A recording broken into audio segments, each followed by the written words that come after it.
Hey, everybody, Billboard Chart Guy here, and welcome to the latest episode of BBC and Friends. And I'm thrilled to have David and Marilyn with me. David, thank you for joining the show. Thank you very much. I'm a huge fan of the show. Thanks, and I'm a fan of your work on Twitter. Love all the extra material that you provide, a little color to the KMS show and the universe. So thank you for all you do. And I know that you've lived in Maryland all your life. How did you come across Kirk and the show? It was the spring of 2017, the Adam Jones N-word controversy. Local Baltimore sports station was playing a clip of their show talking about it. Like, oh, can you believe these guys, these assholes? I listened to it and I thought, well, he's not saying anything wrong. And I just started listening to their show after that. Became a Minifan back in spring of 2017, I think it was. Okay, so you would listen on like Odyssey or online? I would do like through the WEI's website, like the on demand after the show was already up. Right. Okay. Yeah, I probably started listening to Kirk right around that time as well. I'm a New Yorker, moved to New Hampshire, was looking for sports talk radio, and I stumbled upon Kirk and Jerry. And the first morning, of course, I listened to Kirk was going off on Bruce, and I was like, oh, this sounds like a guy I might be interested in, and have been listening ever since. So love the show, love the universe, and again, thanks for doing this. So in terms of growing up in Maryland, tell us about your musical history. Music kind of was weird for me because I don't really remember getting fully into it till I was a teenager. I mean, I would listen to whatever was on the radio. I didn't buy albums. I didn't like obsess over music groups. And then something hit me when I was a teenager, like driving around your own car for the first time, listening to music. And Right. that's when I really got into like 80s music. And through that, my mother was like an 80s pop person. She always listened to that in the car. And my father was more of like an 80s rock. So I got like, I grew up on 80s music basically. And when I go ahead, I'm sorry. I was just going to say, when you get your first car and you're driving by yourself, and I grew up in upstate New York, so lots of room to drive, not a lot of traffic, just putting on, the radio or whatever you're into.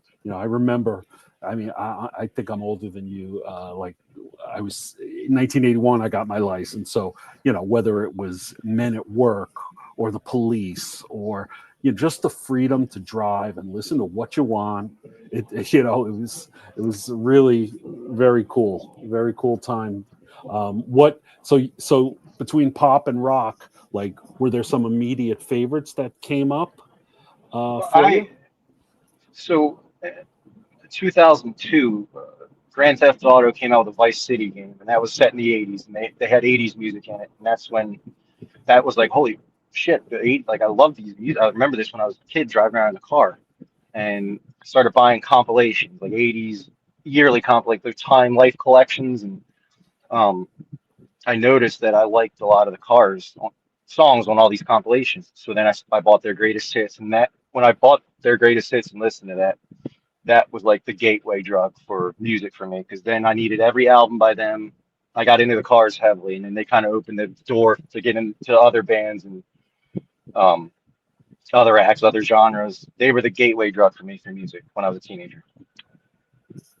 Yeah, I'm obviously much older than you, but that Candy O album was such a huge album.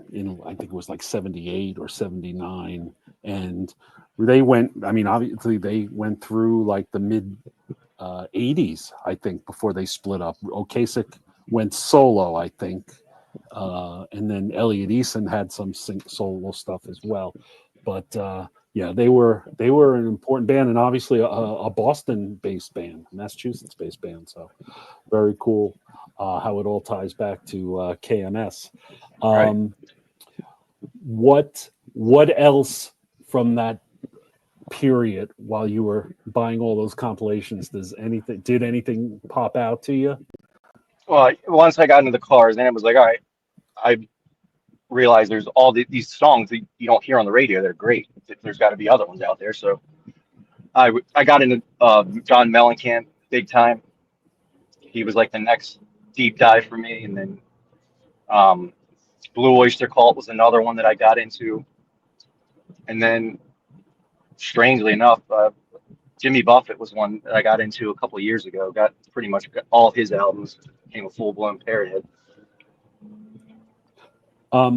Did you ever get the chance to see him live, Buffett? Yes, my father was a fan of his too, and I think I got him a gift for either his birthday or Father's Day. It's the first time he came back to Merriweather Post Pavilion in I think 20 years. That was back in 2022. And I think that was the last concert I've been to.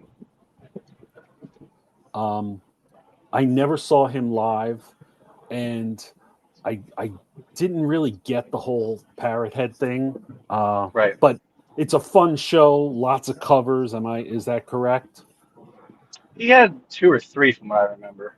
Yeah, Okay. it's a good show. Everyone's having a good time, relax. Everyone's partying before the concert even started in the parking lots. Right. Yeah, that's one of those things that I just missed. I missed the whole Jimmy Buffett thing, and it's not like I dislike that kind of music, but for whatever various reasons, I miss Jimmy.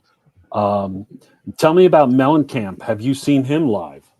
Yeah, me and my wife saw him live back in 2014 during one of his, I think it was the Plain Spoken tour, which is one of his newer albums. I think came out like 10 years ago. Saw him in Baltimore. Yeah. Yeah, and what did you think?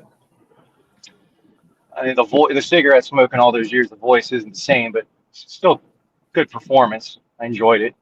I kind of liked how he played some of the newer stuff first, get that out of the way. Then he comes out and does the solo set, just acoustic, and then he brings the full band back out for like the hits portion. Yeah. Your wife's a big fan of his?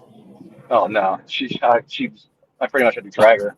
She's not really into music.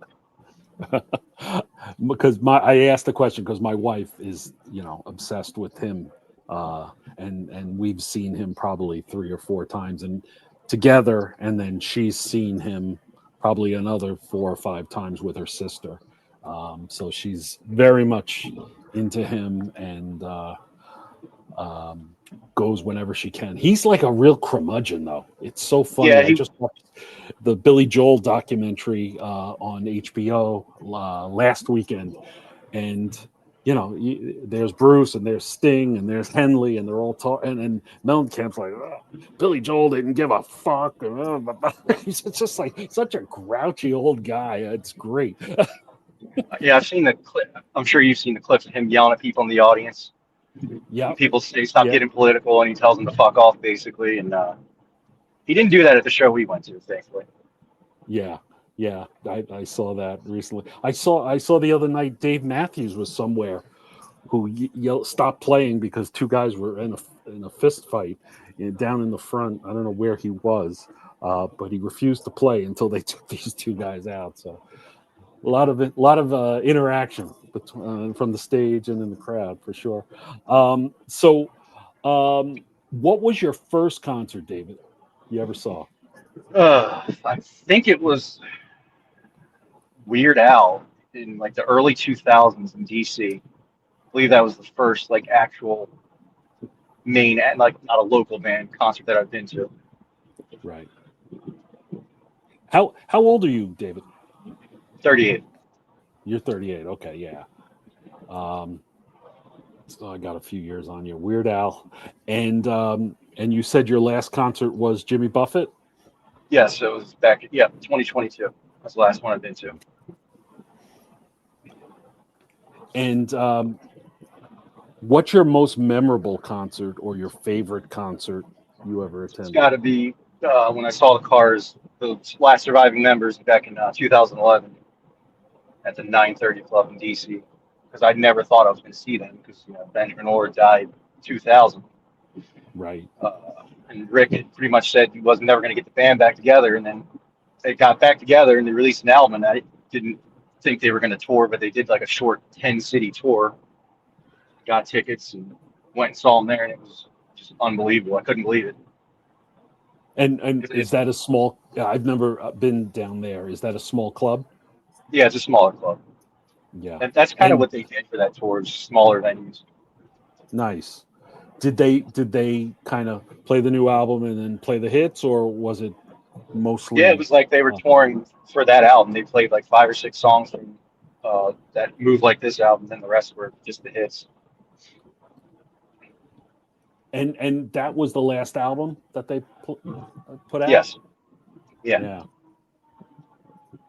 Yeah, I remember. I just recently watched their performance at Live Aid. I did the episode with Melissa Gorman, um, so I She's so I great. refreshed on that. Yeah. She's been terrific and very helpful and fun to have on. And more importantly, she's a good person. Um, Yes. wow, that's great that you saw them. I never saw the Cars. Your first, your last, and your best concert. I never saw any of those artists. I didn't even see Weird Al. When I was supposed to see him in the '80s, I missed them too. So my son had an obsession with Weird Al when he was like 10 or 11, and he Yeah, did same here. he did a book signing, and I brought him to New York City, and he got to meet. I have pictures of the two of them standing there, and I'm like, Nick, talk to him. He's like, oh, I'm a big fan. Like he just didn't know what to say, but he was very, very generous with his time. Um, so, what other music? So obviously, a lot younger. What about beyond the '80s? What were you listening to? Did you delve into the grunge era at all? No, it's like I said, very weird. I didn't wasn't really into 90s music much. I hear whatever was played on the radio, whatever whoever was driving with at the time, but it's not something I actively listened to. But I mean, I got when an early teenager, kind of was into Blink 182 a little bit, but it wasn't like how it was when I got into cars. I don't know. I've always just listened to 80s music. That's that's crazy. Have you gone back further? Like, have you gotten into the '70s at all? Any of Yeah, that? I think the late 70s to like the mid 80s is probably the best time period for music, in my opinion.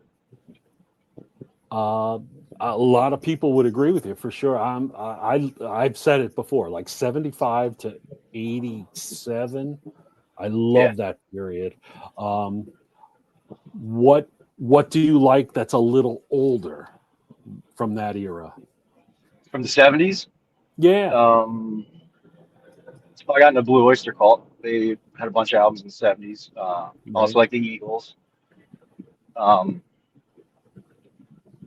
Jackson Brown, a lot of the singers, like that's like considered Southern California rock. I liked a lot of that from the 70s. Hmm. Yeah, I love Running on Empty. That's my favorite Jackson Brown album. Um, Yeah, it's a great I album. think that's from '77 or '78. Yeah. Um, and Blink 182. I mean, I think you and Mr. Trudell need to set up an outing. Sure, whenever it's feasible for both of us, that I'd be down. I'm talking about Bubba. You and Oh Bubba yeah, need to do that. me Yeah. too. Bubba, Bill, bring them all. What's the brother's name again? Bo Bonner, I believe. Oh, Bonner and the sister in the shower. Right. Yeah. Get the whole Trudell clan on. um, so knowing, and again, you do great work on Twitter, and a lot of the stuff you're posting are videos of KMS and various road trips and all of that good stuff. So I wanted to ask you, what are your 5 favorite music videos? And Uh, please pick the '80s. So let's just keep the theme going. it's got to be You Might Think by the Cars. It's got to be one. Okay. Um, Every Breath You Take, The Police. That's a classic.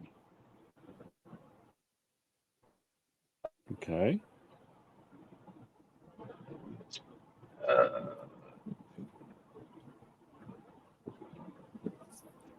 I And I would Put you on the say, spot. um, yeah, Prince, the 1999 album, just all the people, everyone in it's just weird, but the song's good. It's like let that woman in like the leather biker gear and the lingerie Right. playing the keyboards and the. I'd have to put that one up there. Um, it's got to be. What's the one with the Chicago, the famous like ballad? One of the guys Um, they cut to the band playing the instruments, and the one guy's just sitting there reading a newspaper. and it's from the band Chicago. Yeah, it's just Yeah, a I'm drawing a hilariously blank. bad video. Oh, okay. It's It's either you're the cheesy. inspiration or yeah, cheesy '80s. Yep, yep. And then I would What probably about say I got to. what? What about something like Sledgehammer or "Don't Come Around Here No More" by Petty? Those are good ones. They were good, and there was I just made me think of one. Phil Collins, "Don't Lose My Number," where he parodied a bunch of music videos at the end. That's a good one. Oh, right. Yep, that is a good one, and it's certainly much better than "The Land of Confusion" with all the puppets by Yeah, that Genesis. was creepy. Yeah, that creeped me out. Yeah, it was creepy back then. It was creepy. So yeah, very, very bizarre. Um, who else have you seen live? Blue Oyster Cult twice, Mellencamp once, Jimmy Buffett once, and the Cars once, and Weird Al once. I think that's it. Not That's it. problem with me is there's not many people. I have a weird musical taste, so I don't really have people that I can go to a concert with. So I have such a weird. And all the '80s acts are either old, retired, or just basically cover bands at this point. Not worth Right, paying the price to get in. right. Are you near like Metro Baltimore, I'm kind of or are like you? halfway between Annapolis and halfway between Baltimore. Oh, okay. So how long does it take you to get to Baltimore? No traffic, probably 20 minutes. Okay. All right. Yeah, because I would assume in Maryland that's where most of the bigger acts go, right? To Baltimore, someplace in Baltimore, the arena. For the longest time, they would go to a place in Columbia, um, Merriweather. That's where the big concerts usually were. Merriweather. Okay. Merriweather Never Post heard of Pavilion. I think that's where some of the tracks on Jackson Brown Running on Empty album were actually recorded at. it. Okay. Where are That's you in? I'm sorry. Where are you in relation to Largo? that's probably about 45 minutes away from me. Okay. That's where I think the Capitol Center. That used to be in Largo years ago, Yes. Yeah. Yeah. and that's where a lot of bands would go play. Yeah. I know Bruce did a famous show there in '78 on the Darkness tour that a lot of bootleggers have. I don't. Um, I went there years ago, but not for a concert. It was like for a wrestling event. okay. Um, have you seen any KMS live shows? Yeah, I went to the Delaware show at the Subway, and then Okay. I was at the last Portland show at the State Theater. The last Portland show. Okay. How how many people were at the subway that night? Oh, I want to say 100 to 120 probably. I may be underestimating that, but it was packed. Wow. Yeah. Yeah, it was standing room only. Um, it's amazing how that trip came about with Justin going down there and calling that place and asking for the girl. Crazy. Uh, and the show in Portland. What did you think? Oh, I loved it. It was Yeah. great. It was Yeah. just it's hard to put into words, but my wife, she's like a casual listener to the show, she loved it. That's Just I couldn't even put into words. It was just I mean I would say that's up there with like a great concert going experience. just seeing the energy from the crowd and Kirk running around singing the skits, Yeah. Justin dancing around with a baby. That was all. It was all great. You know, you're the first person who's kind of thrown that out there as a top performance, and you know, you're probably right. My first one was just this year in Laconia, and I had heard obviously all the talk and you know, expecting certain things, but Right. you're right. The energy by Kirk, the energy by the audience.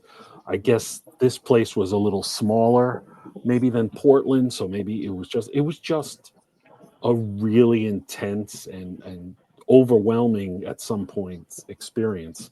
I was also sitting next to Steve from Gloucester, so that could have been added to my overwhelmed process. But it was amazing, and looking forward to next year and coming back to New Absolutely. Hampshire. Yeah, so that's great.